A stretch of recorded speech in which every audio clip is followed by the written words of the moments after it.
लोकसभा के ये आम चुनाव अकेले ही लड़ेगी तथा देश की जातिवादी, पूंजीवादी, संकीर्ण व सांप्रदायिक सोच रखने वाली सभी विरोधी पार्टियों से अपनी दूरी बना के रखेगी।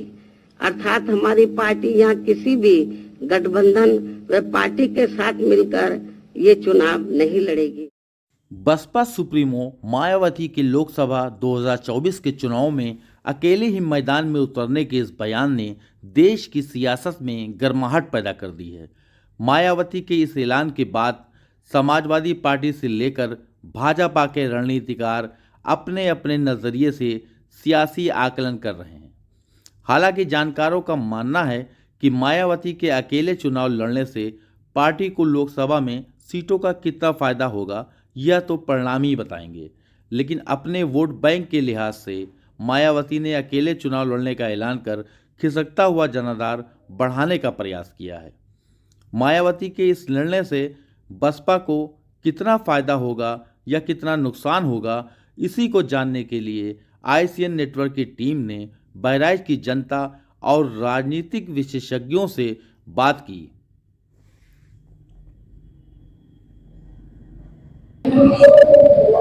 इस भीषण ठंड में बसपा सुप्रीमो मायावती के एक बयान ने सियासी गलियारों में गर्मी पैदा कर दी है।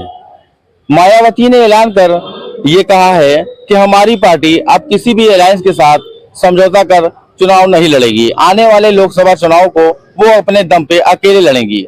इसी चीज को जानने के लिए आज हम यहाँ मौजूद हैं कि उनको इस निर्णय से उनको फायदा होगा या नुकसान होगा या किसको फायदा होगा, इसी को जानने के लिए हम जनता के बीच में आए हैं। कुछ लोग हमारे साथ में मौजूद हैं जो राजनीति के विशेषज्ञ भी हैं और जानकार भी हैं। आइए हम उनसे जानते हैं कि इसका फायदा किसको मिलेगा।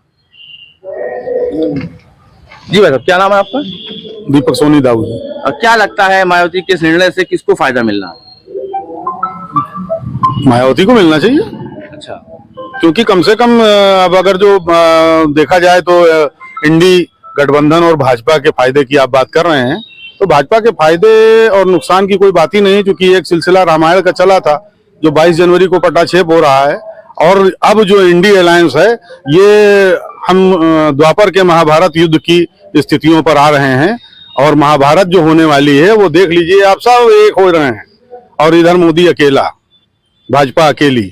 तो भाजपा को नुकसान की कोई गुंजाइश है नहीं। अब रह गई बात मायावती की। मायावती को कितना फायदा होगा ये तो मायावती की गुणागड़ी जानती है, लेकिन एक बात है, हमें और आपको मुक्त कंठ से ये स्वीकारना चाहिए कि एक महिला ने हिम्मत तो दिखाई कि जब ये छोटे छोटे दल और बड़े बड़े दल एक सियासी संग्राम के लिए एक हो रहे हैं, ऐसे में किसी ने हिम्मत तो दिखाई कि मैं अकेले लड़ूंगी। मायावती ने अकेले चुनाव लड़ने की घोषणा की है। आपको क्या लगता है कि इससे उनको नफा होगा या नुकसान होगा, या और अन्य पार्टियों को नफा नुकसान होगा? देखिए, जो ये 2024 का लोकसभा का चुनाव होने जा रहा है उसमें सियासी गणित में तो आप ये जानिए कि सब लोग तो साथ साथ हो गए, जितने भी पार्टियां वाले थे, जिसे बसपा को छोड़ करके। तो अब जो आप बसपा की जो बात कर रहे हैं, तो बसपा इस समय करो और मरो की स्थिति में है, क्योंकि वो सब लोग जानते हैं कि उनका टिकट जो है कैसे उनके प्रत्याशियों को मिलता था, वो कैसे देती थी और कैसे लोग चुनाव लड़ते थे। तो अब सपा और जितने भी दल हैं वो सब एक हो गए हैं, उन्होंने इंडिया गठबंधन बना लिया है। बसपा अकेले इसलिए लड़ रही है क्योंकि उसको अपने राजनीतिक भविष्य को जो है संवारना है। और ये 2024 के चुनाव में मेरा अपना मानना है कि इन सब दलों को चुनाव लड़ना नहीं चाहिए। सही बात तो यही है, क्योंकि जो ये राम मंदिर का मुद्दा लेकर के भाजपा घर घर अच्छत पहुंचा रही है, वो घर घर अच्छत नहीं पहुंचा रही है, घर घर वोट बटोरने का काम कर रही है। बसपा अपने आप का भविष्य सुधारने के लिए और अपने आप को जिंदा रखने के लिए राजनीतिक, क्योंकि उसका वोट बैंक जो है भाजपा ने अकेले खींच लिया है। चुंबक की तरीके से भाजपा के पास जो है बसपा का भी वोट और सपा का भी वोट, सारे वोट जो है खिसक गए हैं। अब अखिलेश यादव जो है वो अपनी जगह कांग्रेस से मिल करके वो अपने आप को जिंदा करना चाह रहे हैं, क्योंकि कांग्रेस तो स्वयं में मरी हुई है, लेकिन उससे जो भी बची खुची ऊर्जा है वो सपा बचाना चाह रही है, इसलिए सपा ने इंडिया गठबंधन किया है।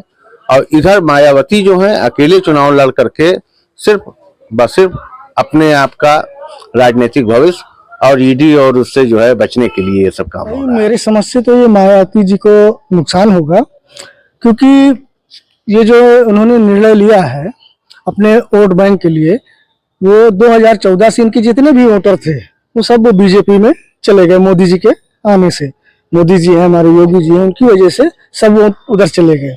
ठीक है, तो हमारी समझ से तो इनका निर्णय ये गलत है, ये जो सोच रहे हैं। हाँ, आगे चल के इनको फायदा हो सकता है, लेकिन अभी तो फिलहाल हमें कोई उम्मीद नजर नहीं आ रही है। किसको फायदा हो रहा है इससे बीजेपी को हो रहा है फायदा, और किससे होगा। अरे मोदी जी ने इधर जो राम मंदिर का भव्य उद्घाटन होना है, इससे सारे दलित, सारे हिंदू समाज के लोग सब एक हो रहे हैं। ठीक है, तो मोदी जी ने तो कोई गलत काम नहीं किया भाई उनके धर्म का मामला है, वो अपना सब कर रहे हैं। ठीक है।